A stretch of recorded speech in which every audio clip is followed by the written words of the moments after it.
Pessoal, às vezes pega no meu pé, né, com relação à maneira como eu falo dos jogadores do São Paulo Futebol Clube, os atuais, né, porque a velha guarda, os jogadores antigos, meu Deus, eu tenho na prateleira lá de cima do futebol, por tudo, obviamente, que entregaram para a instituição.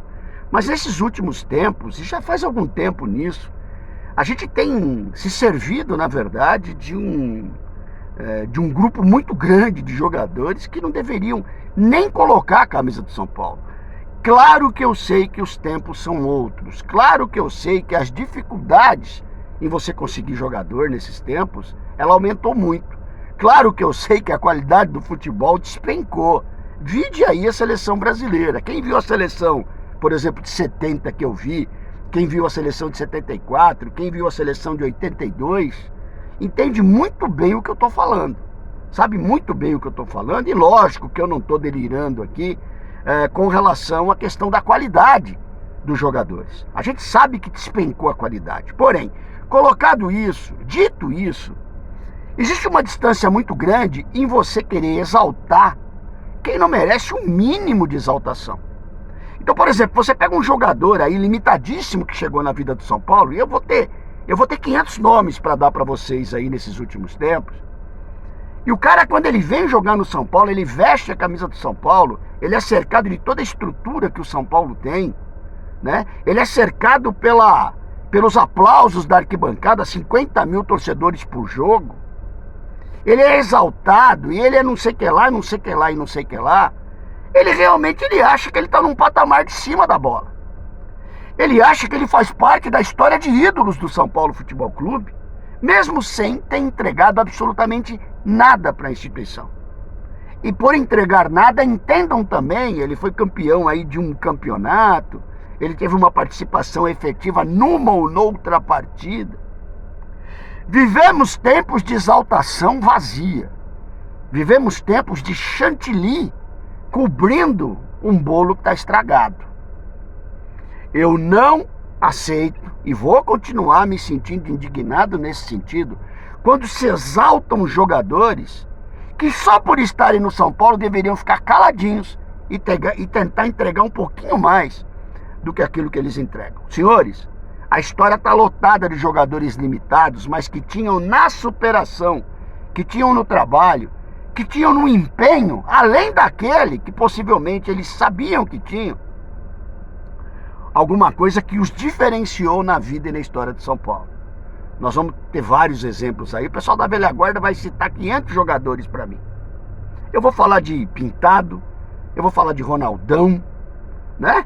Eu vou falar de Ivan, eu vou falar de jogadores aí que vestiram a camisa do São Paulo, mas que, sabe assim, aumentaram, potencializaram as suas capacidades limitadas, técnicas, com vontade, determinação, garra, astúcia, objetivo, tudo aquilo, sangue, raça, garra, tudo aquilo que o torcedor quer ver da arquibancada. Por que eu estou falando tudo isso para vocês? Eu vejo uma exaltação ao Wellington Rato, por exemplo, com todo respeito, viu, Rato? De novo, eu tenho que deixar isso claro toda vez, né? Você é um pai, um excelente pai com certeza, um excelente filho, um bom marido. Eu não tenho dúvida de tudo isso, da tua vida pessoal. Só que com a camisa do São Paulo, que é o que eu tento analisar, o que eu tento falar, você deixa muito a desejar. Só que você acha que você é um diferencial. Sabe por quê? Porque a mídia exalta você, porque a bochechada exalta você, porque as ratetes exaltam você, e você tá lá no patamar e você fala, cara, eu sou o fodão, eu não preciso entregar muito mais do que eu entrego, porque eu já sou um cara que a torcida é apaixonada. Essa é a sua visão de futebol e de mundo no São Paulo Futebol Clube. E aí você abre a página, o rei das assistências, aí você me derruba, né? Me dá uma martelada no joelho. Ontem eu falei de números com relação aos treinadores, e eu vou falar um pouquinho da gente refletir com relação aos números. Qual é o número que é dado para um rei das assistências? Eu sei qual é. O que ele cruzou e o cara fez gol. Ponto. Talvez não fosse mais inteligente a gente saber quantas bolas ele cruzou, e ele está lá justamente para isso, e é o pouco que ele consegue fazer do futebol. Quantas bolas ele cruzou e quantas foram aproveitadas? Essa é a grande questão. né? Para ver o quanto foi jogado na lata do lixo de cruzamento mal feito. Enfim, eu estou dizendo isso, irmãos, para que a gente reflita um pouco mais na hora de exaltar Wellington Rato, na hora de exaltar Luciano, na hora de exaltar Rodrigo Impostor, na hora de exaltar jogadores que entregam isso daqui para a coletividade e para a instituição, diante do tanto que a instituição e a coletividade fala deles. Rony Altieri, São Paulo Raiz na área, é isso daí, meu irmão. Aqui não é uma página de passação de pano, aqui é uma página de lamber ferida, meu velho. Aqui é uma página que a gente fala aquilo que a gente sente com relação à instituição, com relação aos desmandos, com relação à incompetência, com relação à desorganização que vive o São Paulo Futebol Clube, né? Então a gente continua contundente com relação a isso, porque nós vimos um outro São Paulo, tivemos esse prazer, essa satisfação, e mesmo sabendo que os tempos são outros, a gente não admite determinadas coisas. Vocês sabem, meus queridos, que ontem teve também a manifestação do Galopo. Então assim, quem é o Galopo na fila do pão, né? Quase eu fiz um pix pro Galopo, porque eu fiquei com dó, né? Entre aspas, estou sendo irônico, preciso avisar também, né? Galopo, meu Deus, o Galopo veio, primeiro quem trouxe o Galopo, 30 milhões, é o que dizem, mais de 30 milhões, fora o que paga, né, de salário pro cara. Um jogador que estava lá no Banfield, que ninguém sabia quem era, né? Que, segundo consta, tinha consulta da Sampdoria da Itália. Então assim, os caras vão tentando, como é que chama? Decorar o pavão, né? Vão tentando melhorar a imagem. Chega no São Paulo, até faz alguns jogos interessantes, até quando jogou de centroavante teve outro momento positivo, mas coitinho, depois se machucou e depois não consegue jogar. Aí eu fiquei pensando comigo, você quer jogar, ô Galopo, por que na hora que você entra você não mostra uma vontade além da curva? Por que você não mostra uma raça, uma determinação?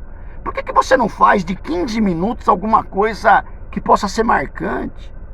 Será que nos treinos você está se empenhando o suficiente para o Zubeldia olhar para você e falar, cara, esse cara aqui pode ser um diferencial para mim?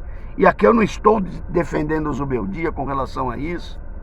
Depois fica muito fácil você fazer muro das lamentações, né, Galopo? Isso se eu não tirar, se eu não colocar no campo do estratégico, tá? Sei lá, de repente o empresário fala, cara, vamos sair, não sei pra onde ir, né? Porque quem é que vai querer? O Boca quis. Será que o Boca quis mesmo? De repente o Boca falou, olha, manda ele pra cá, emprestado, e vocês pagam aí 80% do salário e eu me viro com 20%. De repente a proposta foi indecente. Ou seja, a proposta indecente não é proposta. E aí eu vejo o Galopo fazer uma lamentação, rapaz. Mas é por isso que eu falei, quase que eu fiz um pix pro cara. O cara sai de um time pequeno da Argentina, vem jogar num campeão do mundo, cara. Com 1000 oportunidades. Com tudo aquilo de tratamento, de cuidado, de carinho até da torcida. Aí o cara lamenta o quê, gente? O cara tem que entrar e arrebentar com o jogo, meu irmão. Se você tem bola, entra e arrebenta. Eu ainda dizia o seguinte, pra mim o Galopo era um cara, antes de pegarem o André Silva, essa é outra piada da bola também, São Paulo pagou 27 milhões no André Silva, o cara faz um gol a cada 65 jogos. Então assim, Galopo, você poderia ser de repente aquele cara pra revezar com o Caleri de centroavante. Sabe por quê? Quando você jogou de centroavante lá com o Rogério Ceni, nem sei com mais quem, você até meteu gol, você até foi diferente. Então acho que o treinador fala assim, pera um pouquinho, vocês vão trazer um jogador do Vitória de Guimarães para ser reserva do Caleri pagando 27 milhões? Mais uma aberração de Rui Costa e companhia? Por que eu não deixo você ali, não trabalho você naquela zona do campo em que você já, em algum momento, até deu certo? Porque no meio de campo você vai jogar onde, meu filho, com essa bolinha que você joga? O São Paulo não tem um 10 há 500 anos. Já tentaram Nestor ali, já tentaram Luciano, meu Deus do céu, essa aberração da bola. Já tentaram você, Rames Rodrigues. Então assim, sabe, é muito blá blá blá, meus senhores, pra pouca, é muito rojão pra pouca festa. sabe? É muito convidado para pouco bolo. Por isso que eu questiono essas coisas do São Paulo Futebol Clube.